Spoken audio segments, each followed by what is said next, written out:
Ladies and gentlemen, welcome to Standard Bank's Growth Conversations. My name is Nicole Gamendo, and it's a pleasure to be your host for this episode where we are talking about financial fitness. Joining me today is, to my left, the lovely Prudence Kasinja. Welcome. Thank you so much. I'm struggling with how exactly to describe what you do. Financial influencer?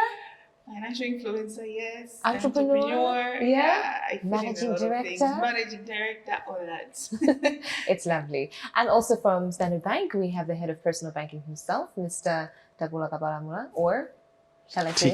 TK does it. Yeah? Yeah. Shall we go with TK for the rest of the episode? TK is okay for me. This is weird because you're the head. So say TK. TK is okay. TK is very okay.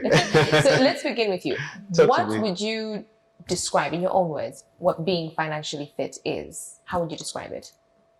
Yeah, that's a very interesting question, Nicole, that you pose. And when it comes to about fitness, I would want to equate it first with physical fitness. Yes, we're thinking of a when you think about someone who's fit, someone who's physically fit. You'd think of someone who's stable, someone who's able to operate and do things, and someone who's able to navigate life easily just because they are physically fit.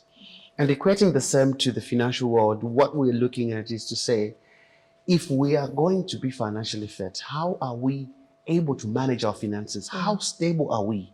How comfortable are we with money and wealth? How can we create more? How can we be able to then achieve what we want to achieve just because we have got the full knowledge of how we manage our finances, how we make our money, and how we're spending our money. Furthermore, how we're protecting the wealth that we have created. So in this world around financial fitness is that we would want to make sure that Malawians are financially fit. They are aware of how they're making their money. They are aware on what is taking their money away. Yeah. How are they spending their money? What kind of assets are they building, or how much of their wealth is being created based off the money that they're making? I agree with that. Yeah. It's like having your money under control. Okay. And sticking with I like the that. same fitness thing. It's like it's a journey. It's not like you're financially fit and then you just stay there. It's the same way with the physical fitness. You need to keep going to the gym. So you need to keep assessing your income. You need to keep assessing your expenses. Yeah, you need to be tracking all that. Yeah. And I think another interesting thing is that when you come to think of fitness, it's sometimes you think of fitness as something that specific people only have it. Yeah. But when it comes to both physical fitness or financial fitness, it is a tool or something that each and every one of us can have it, regardless of where you are in Anybody stage. can go to the gym. Yes. If you can't afford the gym, you can work can out at home. You can do it at home and you can run. Yeah. Yeah, you can just go around and it's free to run in the streets. Even in financial fitness, many other times that people would think that financial fitness is only for those that probably have inherited wealth, or those that are just working, or those that are probably running big businesses. But in actual sense, regardless of wherever you are on your journey as an individual, you can gain financial fitness. Thank you for mentioning that, because that was actually going to be my follow-up question to you, Prudence. Like, do you believe job security and financial fitness are one and the same? Is there something beyond the final paycheck at the end of the month? Because I think for a lot of people, like you said, we genuinely tend to think that financial fitness means I have a job, therefore every month then I have a steady income. Is there something beyond that? It is. It's not the same. Having a job, it's more like the stability that you, at least you're sure that by the end of the month I'll get this amount. But just having that and not knowing how to use it, manage it, you cannot be financially fit just because you're getting money every month. You need to know. Again, it's going back to something. Where your money is going. Yeah. You need to know how to save it. You need to know how to invest it so that it grows. So the job should just be more like a base of where you can like a start. Foundation of sorts. Exactly. Okay. A foundation where you can now start and grow something else, like come up with a side hustle or something like that. Yeah. What do you think we can do to go beyond that final paycheck? Like, what else do we need? Yeah, I think the very first one, even before you get to that point where you're thinking, how else do I need to do up above my salary? We need to start thinking around the ways of the way you make your money. So if you, for instance, you're employed or you run your business And the thought that should help you or help each and every individual, even those that are listening to us, including ourselves, is to think of a moment if this source of income that I have ceases. I think we've all been there. I don't know. I've been there If several you were to times. think of, Oh, yeah. if you were to think of this source of income that comes to me, and this is how I make my money, if any unfortunate situation The has rainy occurred, day. and I don't have that source of that income, how would I be able to live? How will I be able to sustain my life? How would I be able to support my family? How would I be able to achieve my goals? And it's that thought that then leads you to start thinking of, okay, what other avenues do I need to make sure that I'm making so that I supplement to these levels of income that I currently have? But also, very importantly, it's important that a person and any individual, we need to start with the end in mind. Sure. The end in mind is what propels us. It's a philosophy that propels you to then manage your funds well. Because then it tells you, if you have clearly crystallized where you want to end at in life or what you want to achieve, each and every activity and each and every initiative, all things that we're going to talk about, savings and investing and all those things, they will have got to ultimately lead you to meet your end goal. Yeah. What are the short-term goals that I need to make right now to ultimately help me reach that? Thank you for that. I like that you've brought in the element of spending wisely, because I think something that not just myself, but I speak for a lot of people, young people especially, we struggle with the difference between a smart purchase and an impulse buy. How do you tell the difference? It's the planning. You need to know. Okay. Like, I'm making this money, I want to buy A, B, C, D. The impulse purchase is like, you're buying it because of how you're feeling in that moment. You didn't have this on your list. It's not adding anything to the plan that you have. My happiness is part of the plan, no? You only live once. Your happiness should be planned. Okay. So yeah, and if it's something that mostly actual impulse purchases lead to regret. Not always, but most of the time. So you need to plan your purchases. Let me just say that. Yeah. So what would you define as a smart purchase? Something that's aligned with your overall goal or your end, as you said? Is that what you'd say a smart purchase is? Yeah. Well, yeah, I would start off there. Okay. Okay. Smart purchases should be something that you know ultimately they have got a bearing towards what your end goal looks like. I like that. I agree with him on the assets thing.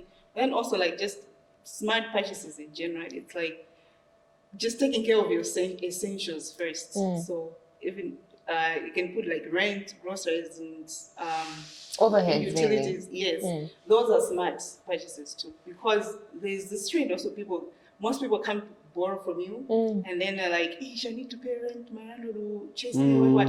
But they had the money, they just spent it on something else. But going out there guilt tripping their friends like, they'll chase this person. Pocket watching. Yeah, exactly. It's a pet peeve of mine. People who pocket watch. Yeah.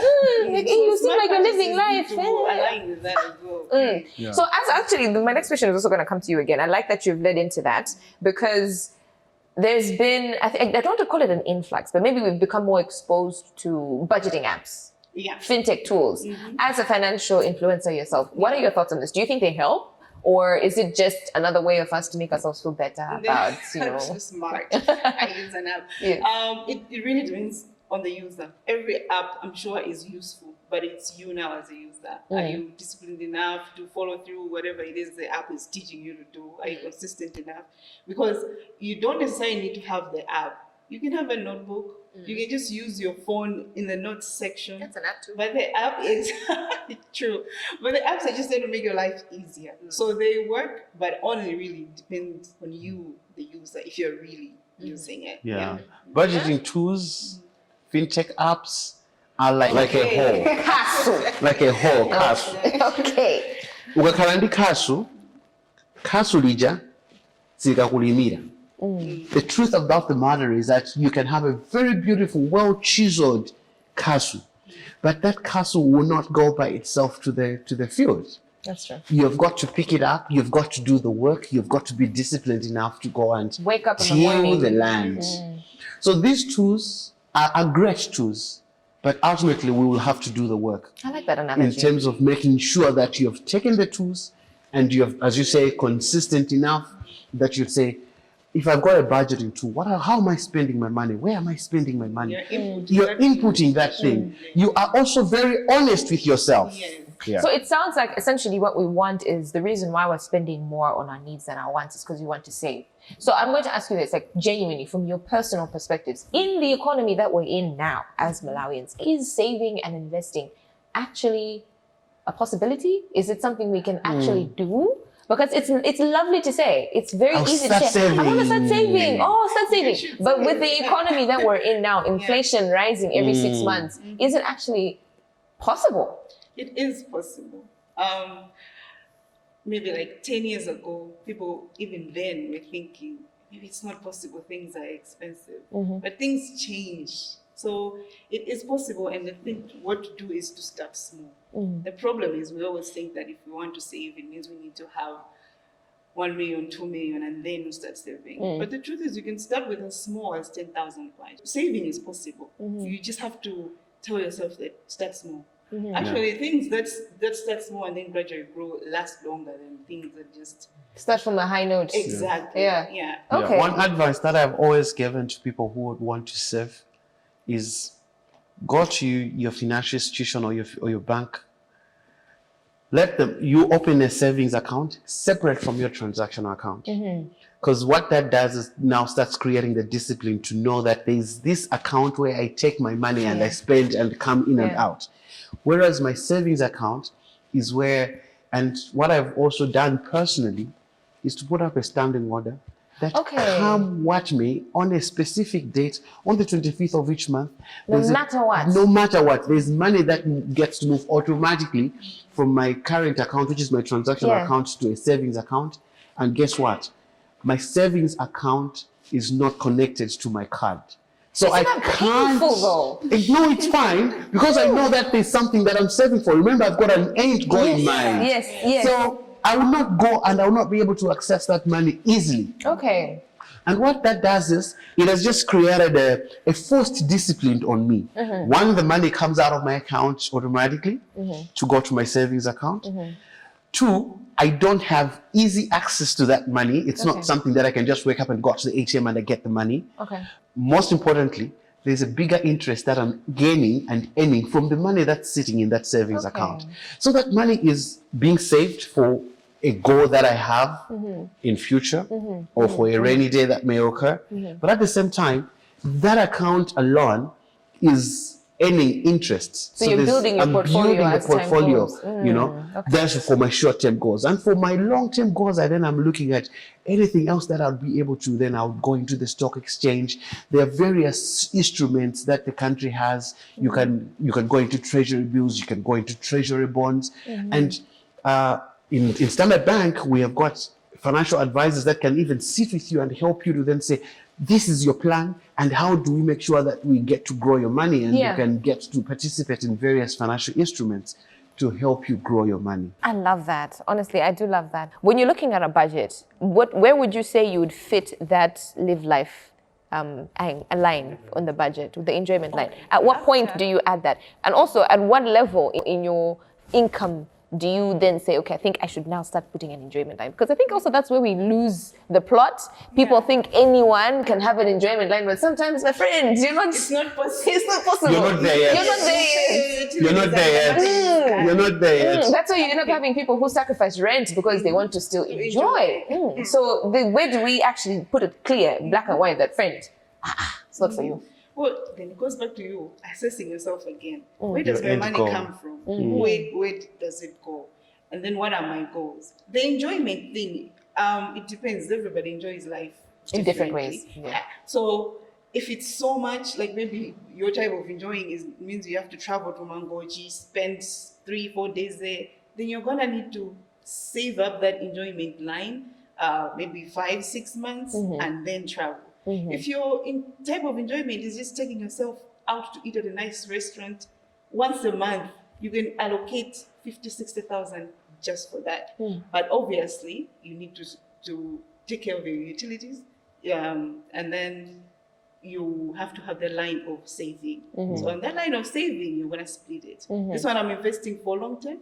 this one is just for the next 2-3 months. Okay. But then if you see that my income is not allowing me to do this, then that's when you have to go now think of the extra side hustles that you can do. Because you can even just have a side hustle specifically for enjoyment. And all the money that comes from me selling this mandasi will go to me enjoying it. I like that idea. Something we've lightly touched on earlier on, which was, you don't want to then be borrowing money from friends and such. Debt. Yes. We tend to look at debt with a very negative light. But I know, especially from the banking perspective, and I'm sure as a financial influencer yourself as well, you've had to have those tough conversations to say, no, at some point in time, you will need to take a loan. So my question would be, how can you use credit responsibly without falling into debt? Because I feel like it's a very thin line between using credit and at the same time I'm deeply in debt to the point of bankruptcy.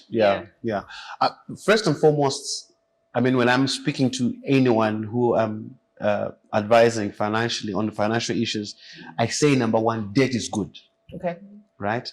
Debt can help you to achieve and acquire things that ordinarily probably they were going to take a bit longer for you to save for and for you to acquire. But the truth of the matter is that there's always a fine print that we need to be assured of before we have undertaken any kind of debt. And my advice, number one, is understand terms and conditions that come with that debt. Read the fine print. Read the fine print. And many other times it's too long, it's too tiny. In our bank, I've actually had to increase the font to make sure that people get to read them. That's very inclusive of you. Yeah, but what we also want you to make sure that you know of is, so what is the cost of this debt? What is the interest that I'm going to be paying on a monthly basis? What is the level of insurance that I'm going to be charging? And also any other ancillary fees that are aligned to that particular debt, right? Important for you to make sure that, many other times that when you want to borrow, you are very desperate and you just sign here and then it's gone, it's done, right? You go to the loan sharks, push comes to shove. So understand firstly the terms and conditions that are coming with that debt. How long is it going to take me for me to fully repay this loan? Okay. Secondly, I think for me, which is very prime, is why are you taking that debt? Why are you accessing that credit? Why are you accessing that extra amount of money? Be very sure of what you're going to do with that money. The reason, I know that there may be people who are already in deep debt right now. We also have to have a conversation about this, right? And you had to get out. How do we get out? It's a very dark space to be, and you're probably highly indebted. What we have done in the bank, for instance, is that we're having conversations with such people and say, how best do we restructure your loan facilities? And people sometimes don't know that they can actually go to a financial institution and say, let's have a discussion. I am struggling here. My debt is now choking me. How do you help me? This is the amount of money that I'm making currently, but if you look at the current money that I'm making, I'm not able to service this debt. So we are having conversations on how best can we consolidate your debt so that probably you only have one debt. If you have a debt there, you have a debt there, a debt there, maybe let's consolidate it, spread it for a certain period of time so that it gets to be manageable from your end. So there are also conversations that people are afraid to go to their financiers to say, because it looks scary. It looks scary. It's like, so now you're just now, as you say, in a dark place and you're struggling, and all these things are even affecting mental health of people because now they can't afford the debt that they're currently in. So have conversations with your financiers and ask for restructures. Ask for a debt consolidation.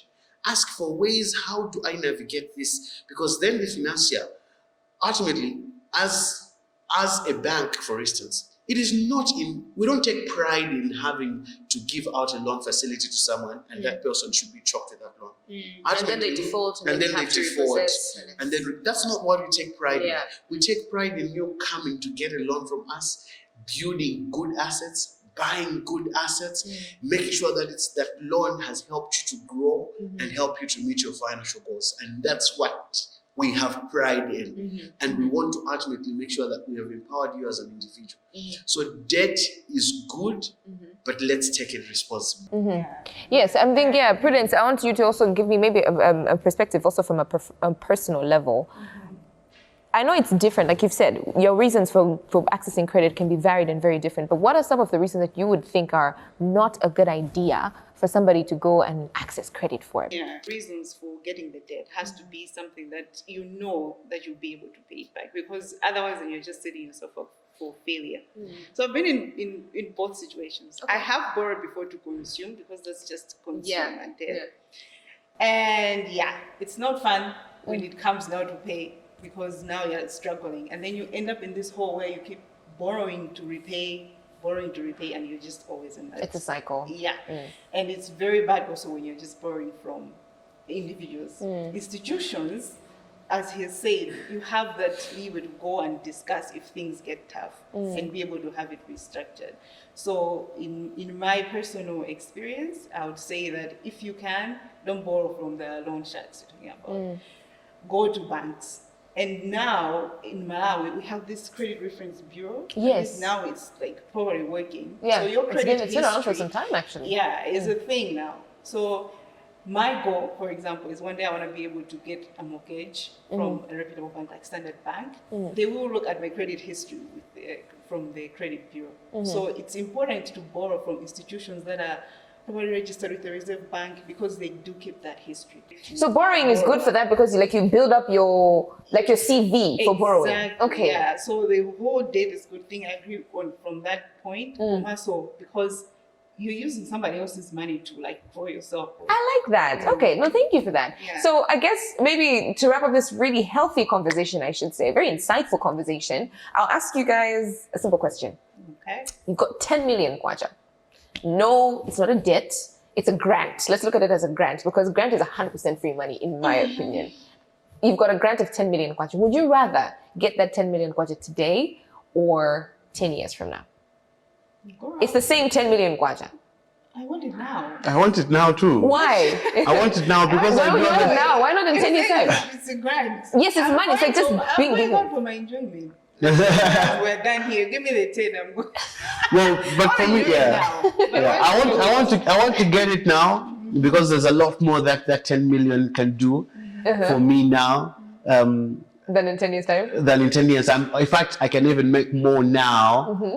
By the time that it's 10 years, I would have made it what I could have received more than the 10. So if I'm going to look at that 10 and I break it into a specific, in a specified diversified portfolio, there's a portion that I'm putting in my savings, a portion I'm putting in stock exchange, a portion I'm putting in bonds, a portion I'm putting in treasury bills. You're bringing it down. I know, it's I am going to make more than the 10 million that I would have received later on. You probably multiply it by 10. I would break it down, because there's so much more that money can do to grow me and to grow my full portfolio, and also to make it well diversified, as I said, that there is a portion of everything that can go anywhere. And what if in 10 ultimately years' time you have much more wisdom and then you experience, and then you know how to spend the 10 million better? Now. Prudence, TK, thank you so much for joining the Growth Conversation today. It's been a pleasure. Thank you so much. Great talking to you. Ladies and gentlemen, see you on the next episode of Standard Bank's Growth Conversations.